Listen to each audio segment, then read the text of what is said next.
Hello and welcome to In Stitches with Jackie. If you're new, welcome. I am starting a new project today, a little bit of a bigger project than what I have been doing, trying to get back in track for the holidays or for the upcoming holiday, July 4th, 4th of July. I'm going to be moving back over to my altar today. I had a little bit of a scare. I had it cleaned, and I always have high anxiety when I get my machine cleaned because I have nonstop problems with that. And my embroidery unit was, it was getting jammed and it was making all this noise, but it seems like it's finally okay.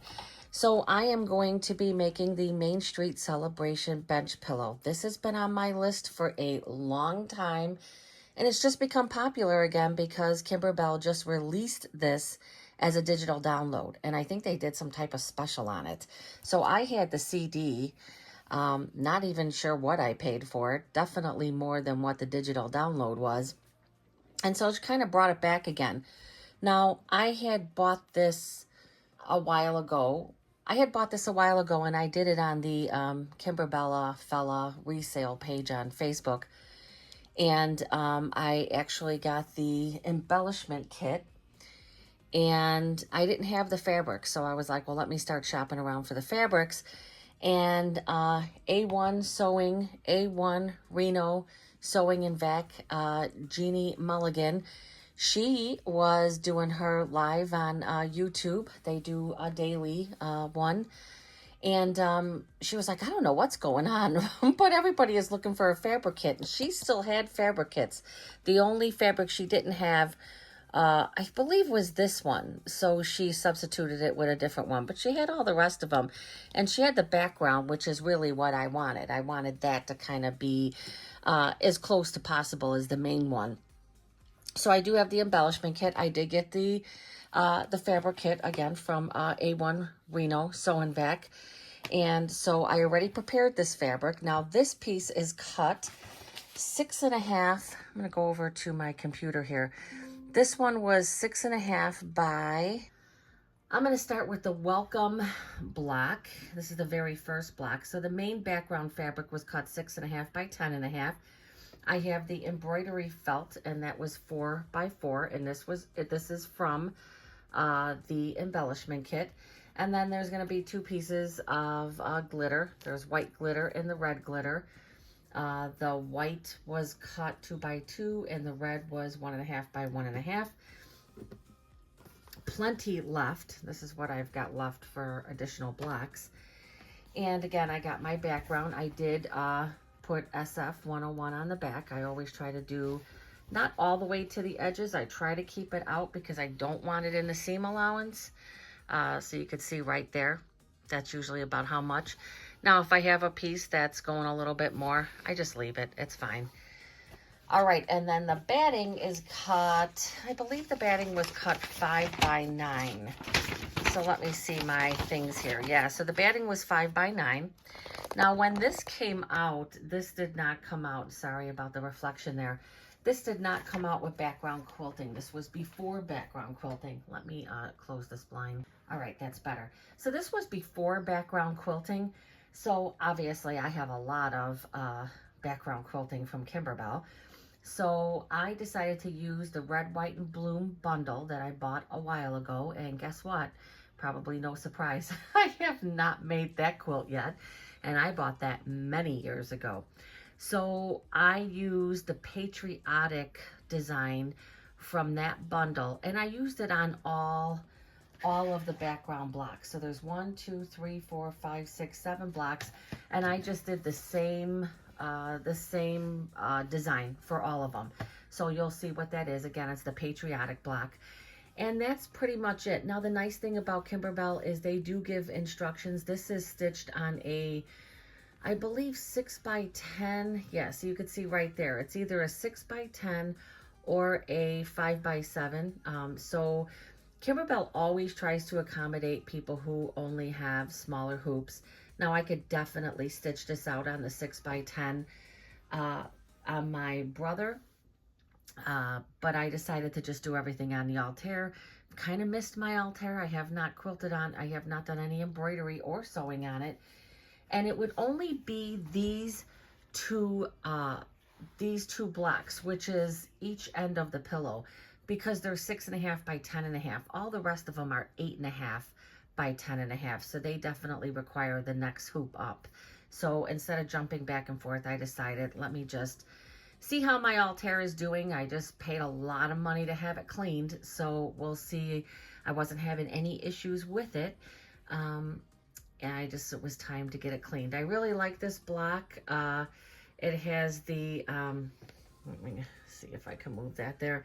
It has the little bike on there, and there is some embellishments. Let me see if I can run down to show you what the embellishments will be.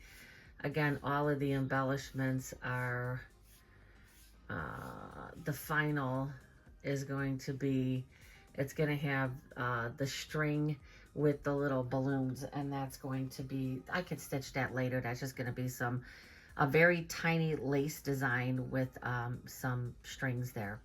So this one's a fairly simple block, and I picked this one for that reason. This first block is called the welcome block. And then the very last one, and let me just pull that up. The very last block, and again, these are the two end blocks. They're the only ones that are 6.5 by 10, is the windmill block. This has a really, really cute embellishment kit with all kinds of cute little things that are going to go on there. So again, the 6.5 by 10.5 inch blocks, if you're doing this, the batting is going to be 5 by 9, and the embroidery design that I selected is a 4 by 8. So the embroidery design for this one is going to be a 4 by 8. So that will be for this one, the windmill, and the welcome block. All the rest of the blocks that are bigger, they're 8.5 by 10.5. Those are going to have a batting of 7 by 9. I just kind of wrote this down. A batting of 7 by 9 with a embroidery design 6 by 8. So you want to select an embroidery design that is 6 by 8. And remember, when you start to stitch these, you're going to skip the first 2 steps, because the first 2 steps on these blocks are a placement line and then folding the fabric, putting it down, and doing exactly what it shows right there. And so we don't need to do that because we're doing the block by block. At least I don't need to do that because I'm doing the block by block quilting. You can always quilt this afterwards. I'm not sure why anybody would want to do that. I would think it would be much more difficult. It's not as difficult with our machines. Obviously, you could take it into IQ Designer and you can put some background quilting, or you can do the stipple or the echo. You can do a lot of different things. However, I'd rather just do the quilting now. So I'm going to go over to the machine, and again, getting ready to start Kimberbell Main Street Celebration bench pillow. And I'm starting off with the welcome block. Okay, as stated over at my altar, I'm going to go into embroidery. I have this on, oh, don't tell me this. I don't know if anybody else has this issue, but I always feel like I have to take this out. Now, I do have an extension for the USB for this reason, so that you're not taking and putting the the USB in and out. I have a lot on here. So this very first block, I forgot to say, is called the welcome block. And see, these are the balloons that will get stitched later. And so the welcome block is the bike. Okay. And there we go. We're going to set it, embroidery, and we are all set. I have a 6 by 10 hoop. I'm going to get loaded on the machine. Okay, we're going to just start off with the placement line for the batting. I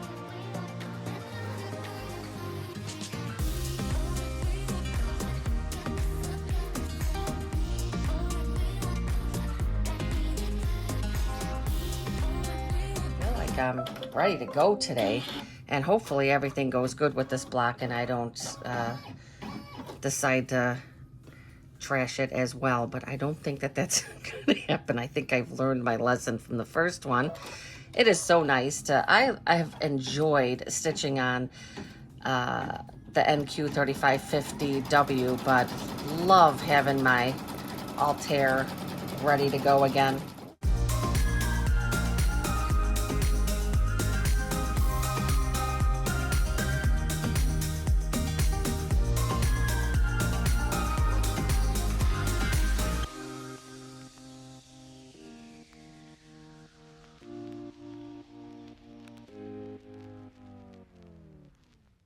is all done. I'm going to take this over to my cutting table and I'm just going to cut away this extra batting. All right, got that all nicely trimmed away, and now it's going to do the placement line. I say all the time that you don't really need this placement line. It's an individual thing. I do know a lot of people skip it, but it does come in handy for trimming your blocks because that is your 1/4 inch. So that is exactly 1/4 inch from your batting. And so that's why it is nice to have that. I mean, definitely could measure it with your ruler.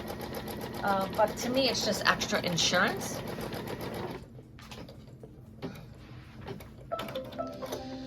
Okay, I did take and fix that little pucker that was in here. And now we're gonna place this. You see what I mean? I mean, you really don't need that line. And I used to always wonder, why do they have that? But it's basically, it's putting forth your 1/4 inch line. And so it's showing you where the block needs to be trimmed. I'm gonna do the tack down.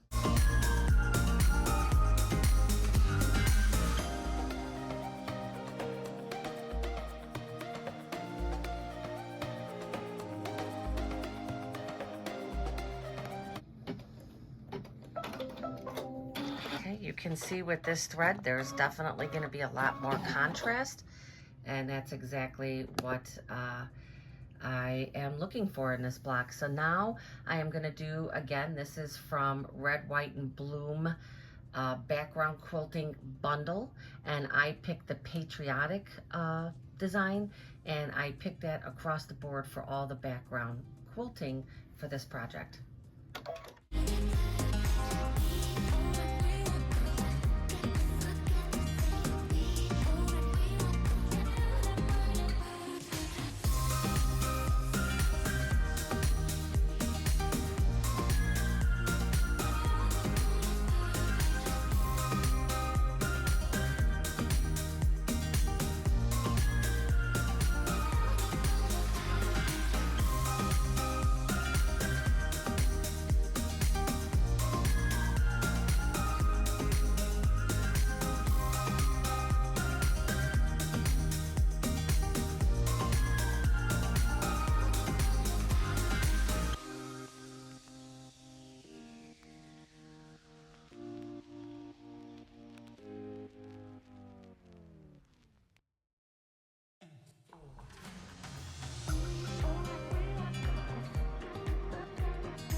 All right, very nice.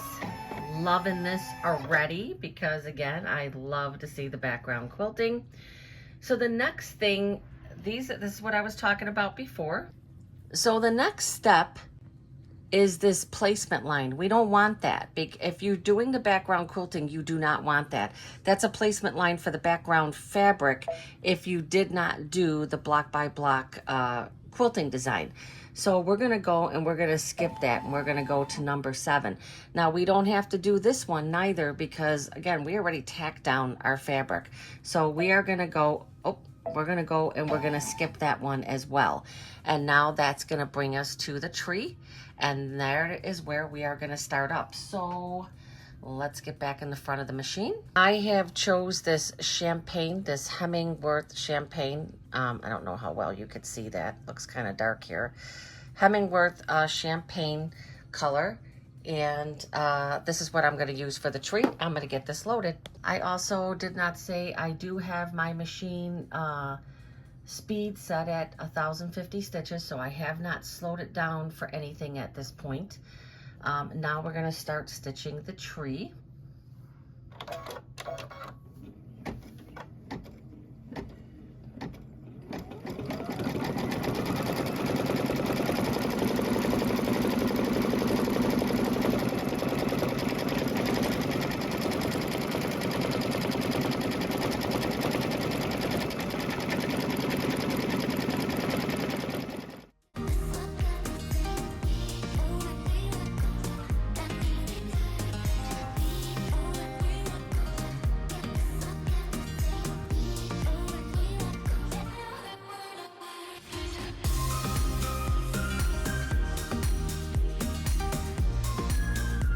Okay, now we are to the part of the leaves on the tree. I just wanted to show, see all these little leaves?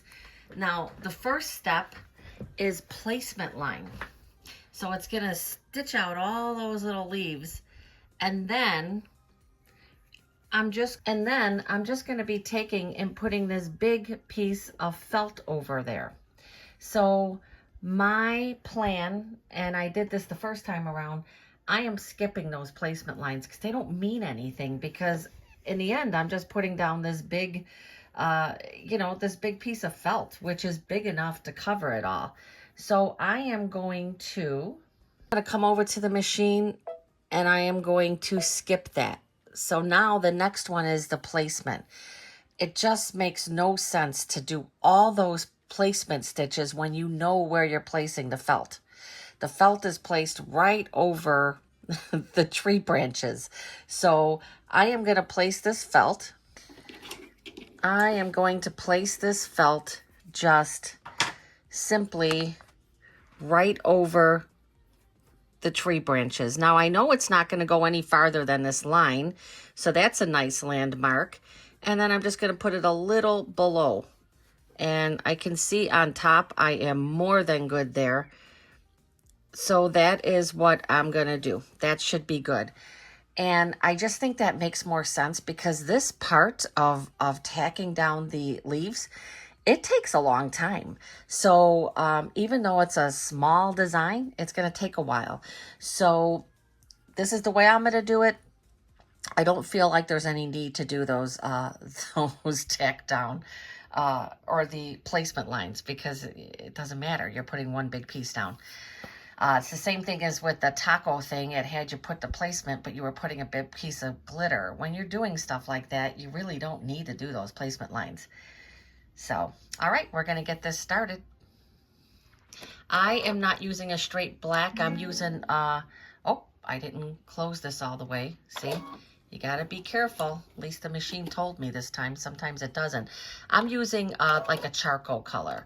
So not straight black, but a charcoal.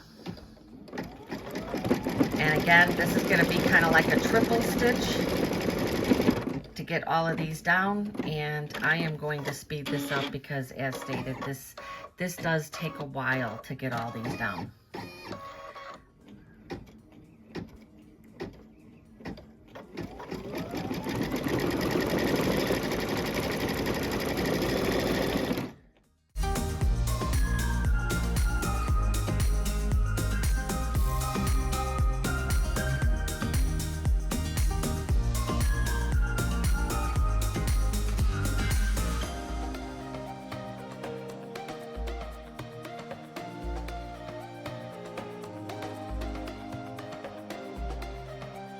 Okay, the tree has finished up, and I'm just going to take you to the table. This is, trimming up this is a bit tedious, but I'm just going to show you real fast what I do. I'm not going to show trimming away all of it because it does take a little bit of time, but I'll show you how I get started with it to try to make it a little easier. I was saying I'm using the Kimberbell snips that weren't working at first, they seem to be working a little better. So I'm not sure what that's all about. So this is kind of hard to do because it's so, these parts right here that are close together, sometimes it's kind of hard to get in through there and you want to be careful. But what I try to do is I try to go and get all of the big chunks away first.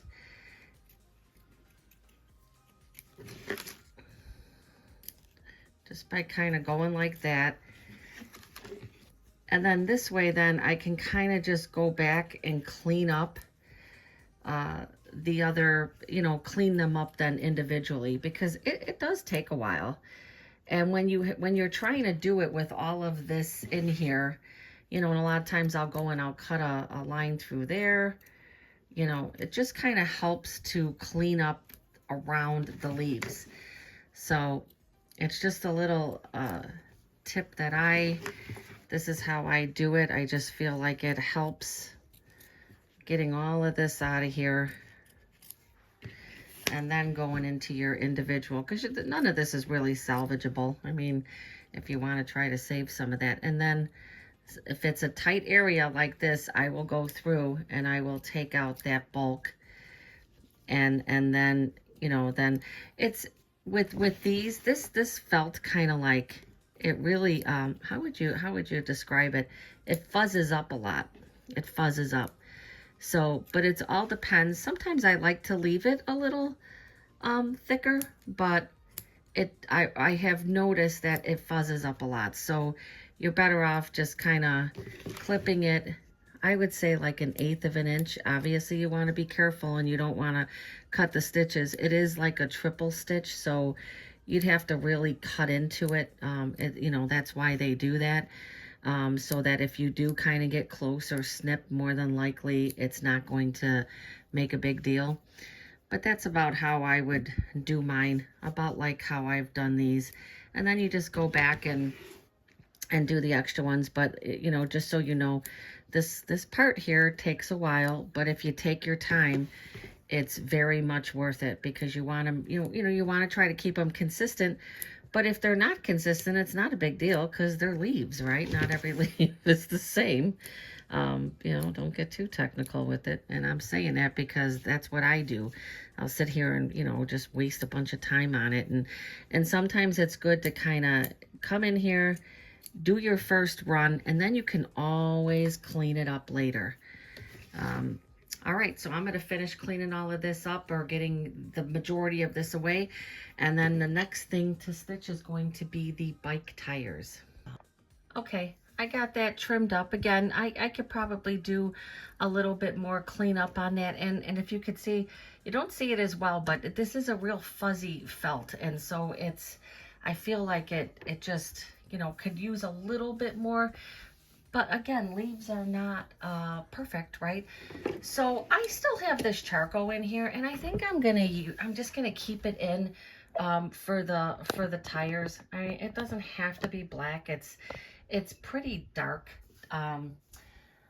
However, you know what? Maybe I will, just because that may not show up. The charcoal may be too light.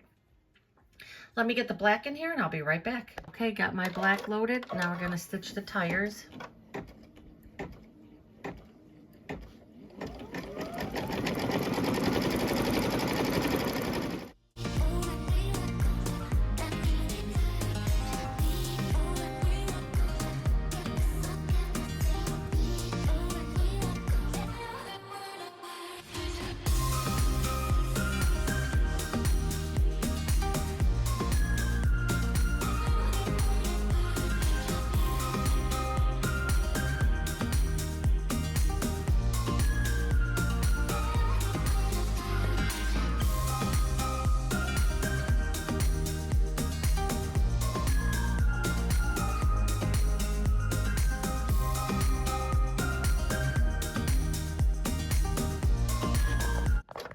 Okay, the next thing is going to be the spokes, so I'm going to put white in for the spokes.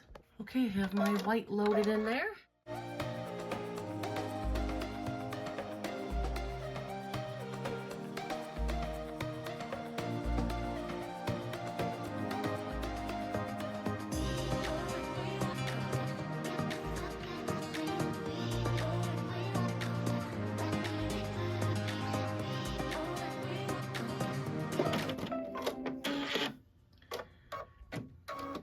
Okay, next is the bike frame. I'm gonna put this kind of like yellow orange color in there. Okay, have that loaded.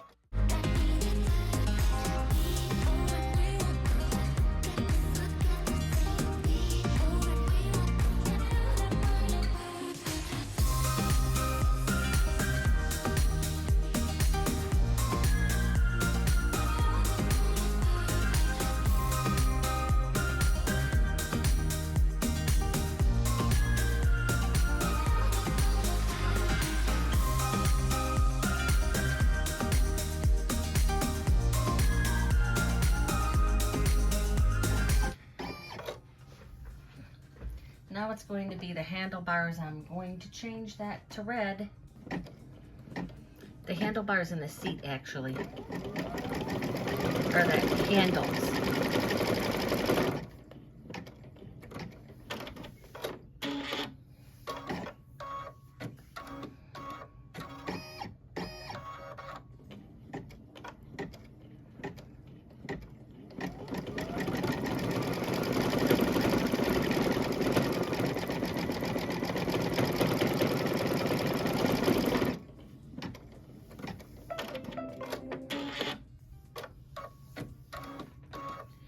Okay, the next thing, it's going to be changed back to white for the, I think it's the pedal. Okay, again, I think it's going to jump. Yeah, so it's going to be the pedal and I think the next one is going to be the basket. So I'm going to keep it the same thing. It's going to stop, but I am going to use white again.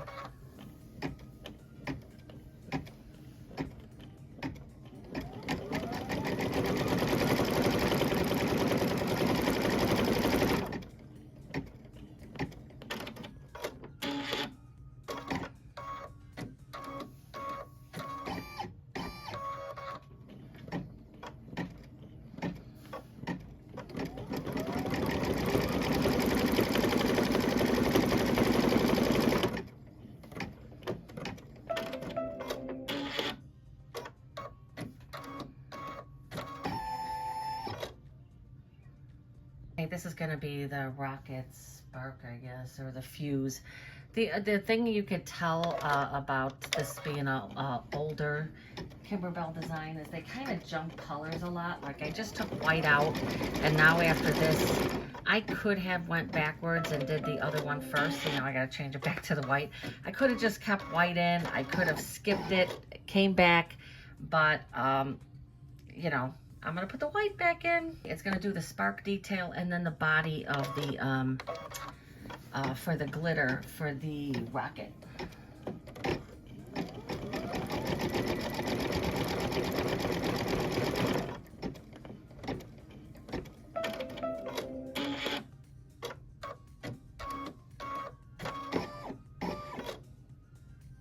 Yeah, and this is why I got confused, because when you look at I'm pulling this up on my computer, and when you look, it's showing the color of red, but it's actually white because it's going to have the white body of the rocket. So that's how I got a little confused the first time. Again, it doesn't matter if the rocket is red or white.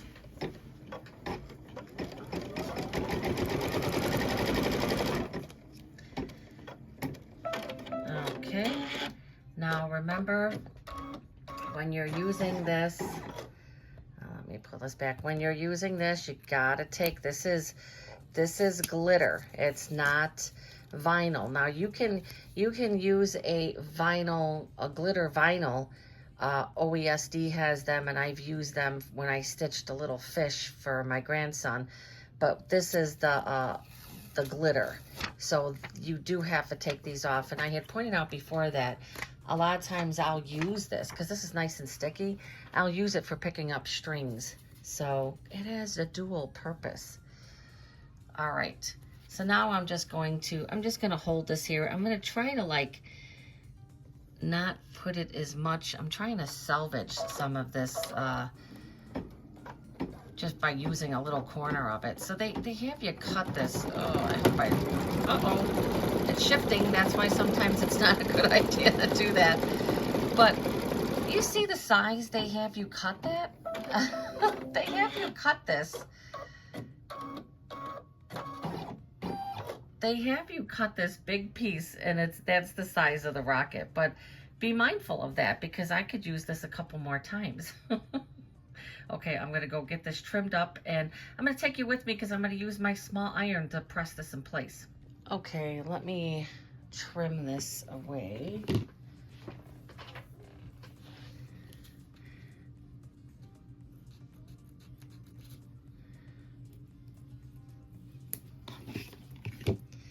You know, this is not a very involved block, but I've been at this now for an hour. I think an hour. I think I started this at was it 9:30? Because what time is it now? I want to say it's 9:10. Yeah, it's going on 10:30. So about an hour I've been working on this. Oh, I might have cut that a little too close there. That's okay. You know what? Sometimes things are not perfect. Remember, this is going to be raw edge. Nothing else is going to get stitched on this. And you want to make sure you get this all the way you like it before you iron it down. And this is going to be as good as it gets for me. I cut that very first one. I cut that with my scissors in the other direction, which probably wasn't good. But, you know, that's fine. This is the bottom of the rocket, so I want to make sure this is cleaned up. And that's good. Got that cleaned up. Now I'm going to take this over. Okay, now you want to use a little piece of fabric or a pressing cloth. I don't need to dig out a pressing cloth for something this small. And I'm just going to use this. You want to fuse this down for a little bit. Yep, that's nice and hot. I love this little iron, and I will demonstrate it a lot more when I'm doing, I have a bunch of perfectly pieced projects just stacked up. Kimberbell had they had a special on the perfectly pieced boxes that were like left over from previous years. And I think I picked up like 5 of them, like different projects. I love perfectly pieced. I just feel like it's a little costly for me. So, it's actually a little more expensive than the Hoop Studio that I am subscribed to. It's the same thing. You can skip it. It's just that if I got both of them, it would be like $90 a month, which I definitely can't afford.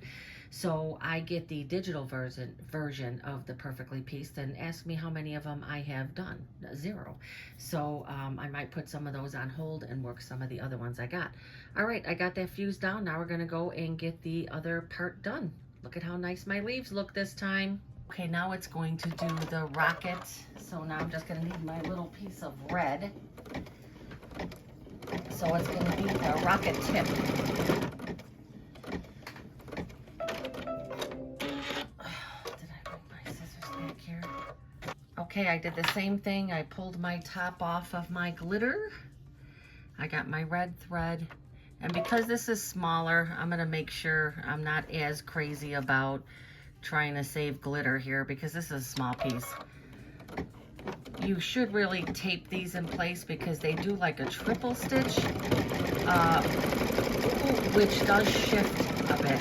But again, you see the little amount that's used?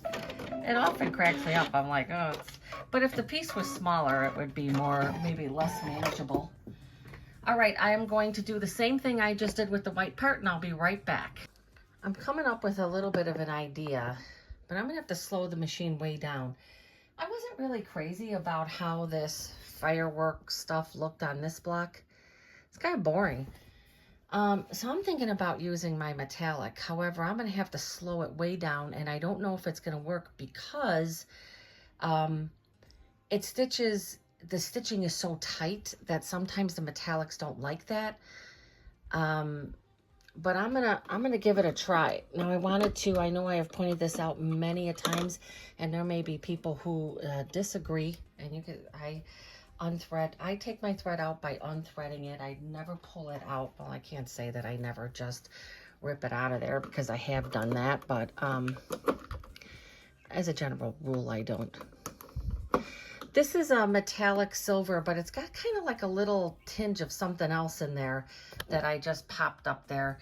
But my other spool of this is a real big spool, and so I don't feel like pulling that. I don't feel like going to the trouble of getting that one, because it has to be attached to. It has to be attached to my spool holder and stuff. My, you know, my freestanding one.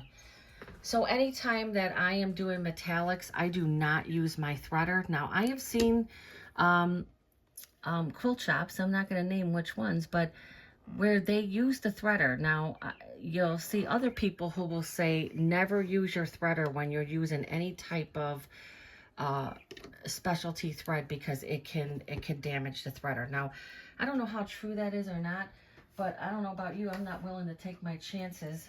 I just paid, you might as well say $170 to clean my machine. I certainly don't want to endure any cost of fixing this threader. So what I'm going to do is, I'm going to come over here.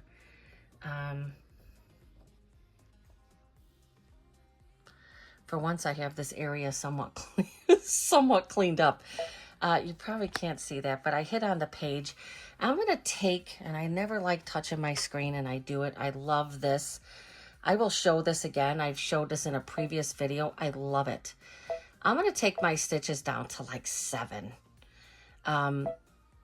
I really want them to go much slower, and if I have to slow it down again, I will do that. So let's see, we're going to put a little bit of sparkle in this, right?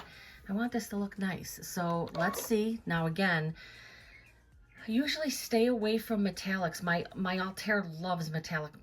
I haven't had a problem, but I know if it's going really fast, they are more prone to getting tangled up on top. So definitely watch the top.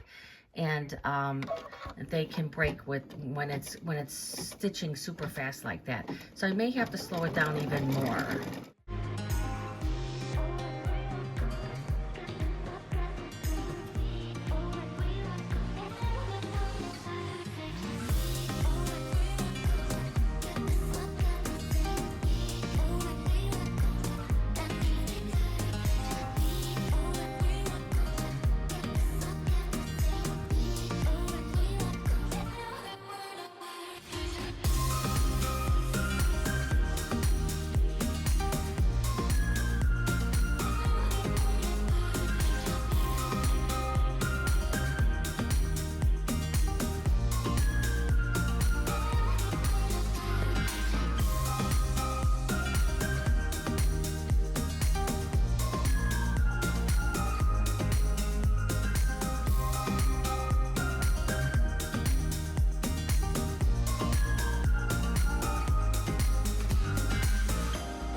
Red, and guess what? I do have a red metallic. It's MA4. MA4 is the color. Sorry if it's so I am going to go ahead and get this threaded same way. I'm not going to use my threader, and I'll be right back. Okay, I got that in there, and just in case, this was MS1. And you could see, I know it might be hard to see my lighting here today. I'm not quite sure what's going on. This isn't a bright silver. It's got a little something in it. All right, we're going to get this red started up. Same rules apply. I'm going to make sure that I keep an eye on the top part here. This is still at 700 stitches a minute, so it is handling this speed right now. But now let's, anytime you put in a new one, make sure you keep an eye on it, because they're not all the same. It all depends on how it comes off the spool.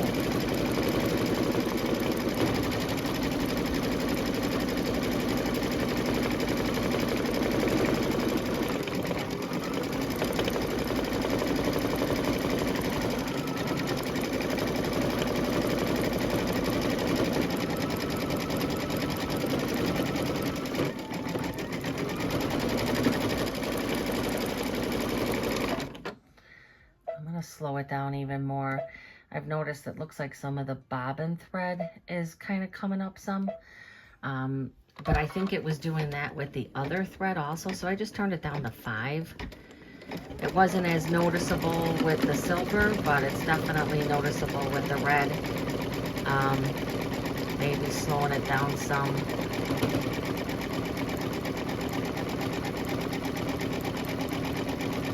I think it's totally worth trying. You know, I'll see all this. I think all the blocks have some type of firework. I think slowing that down made a big difference in how that finished off there. So again, right now I have it at 500 stitches a minute.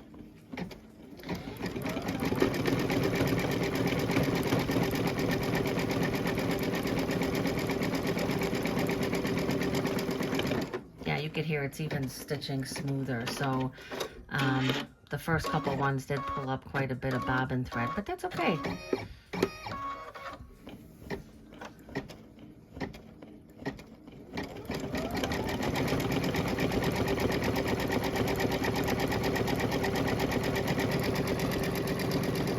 See how I'm watching it, how it comes off there? It's coming off very nicely. So I'm not going to get any knots up on top.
To put in the gold, and this is going to be MG1, and I did purchase all of my King Star metallic threads from Gloria Horn Sewing Studio. I will leave her information in the video under my description.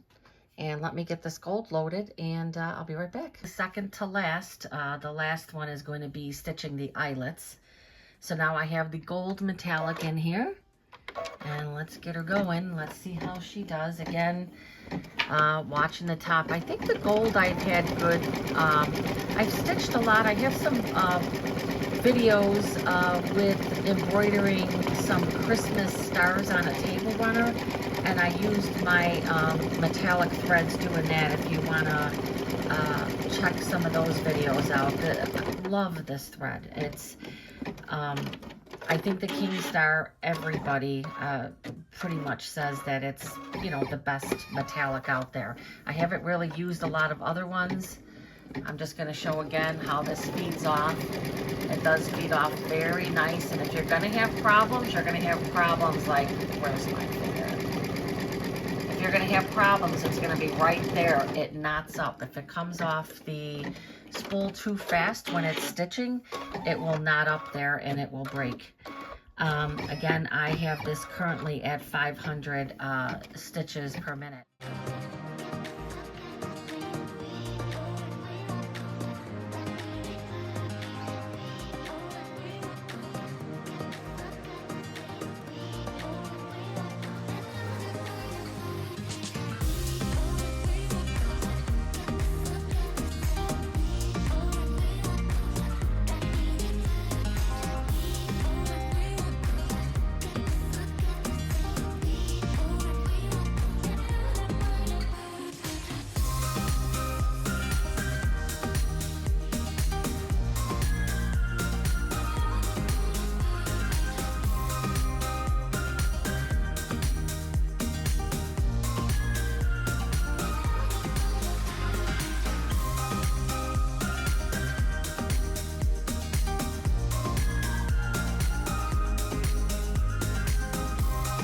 All right, now I'm just going to, I'm going to put in the blue for the eyelets, and this block will be done.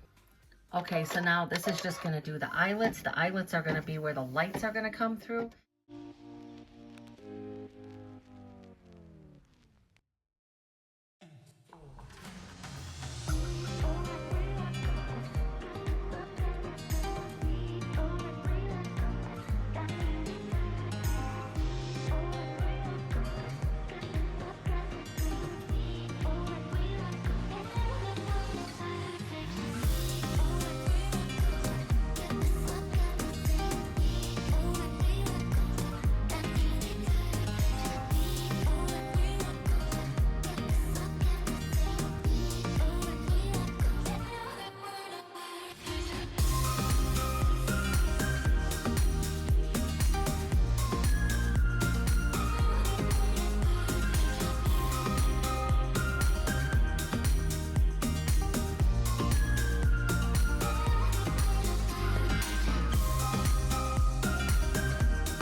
So again, there's the tally, just so you know, 14,794, 33 minutes.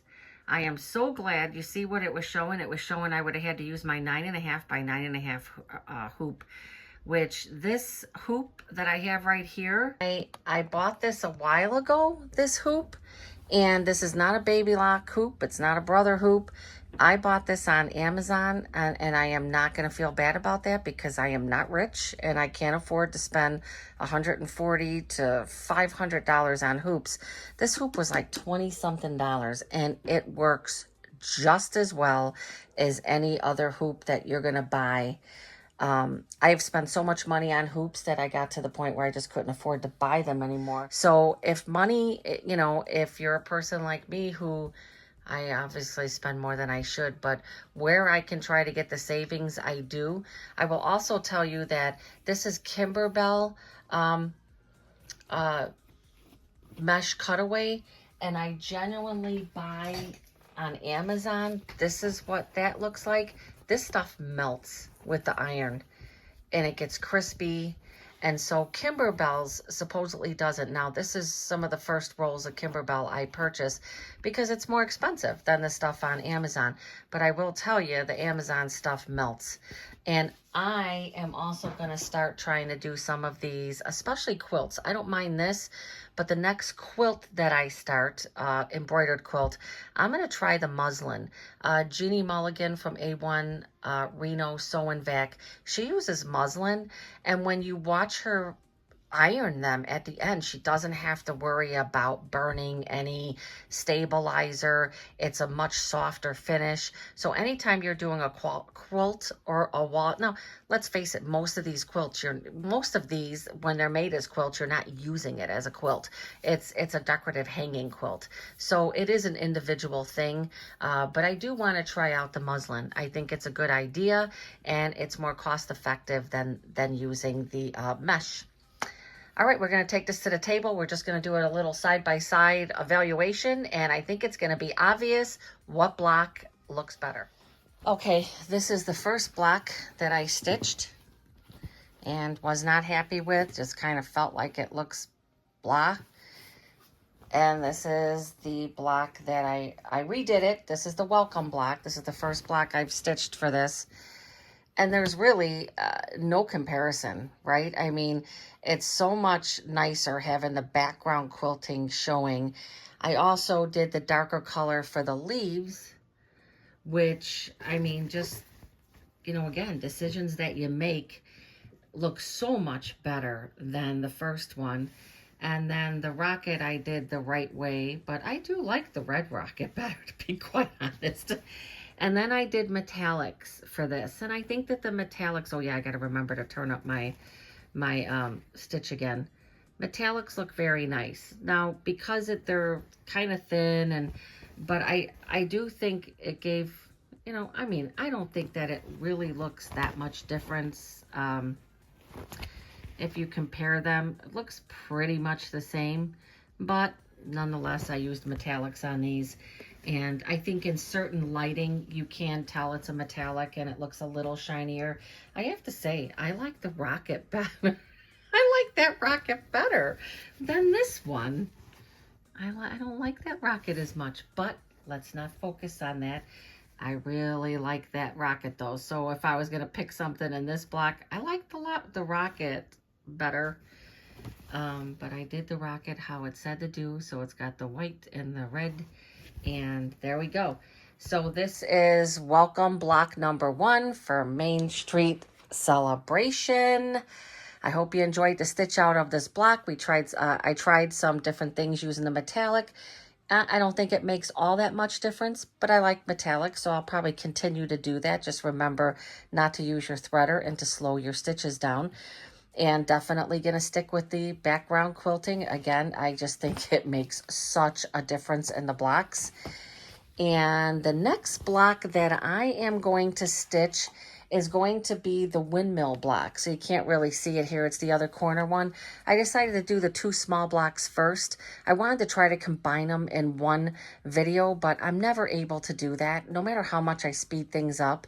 I just feel like I like to put a little bit of conversation in there, and just give some things on how I'm doing it instead of just speeding everything up. So again, the next one is going to be the windmill block, and then I'm going to go in order from there. So then I'm going to do the firehouse. I'm going to do the, this is the general store, but they also, I've watched some stuff where they said you can customize that. So if you go into Embrilliance or even your machine, you can take that out and you can put, like your last name or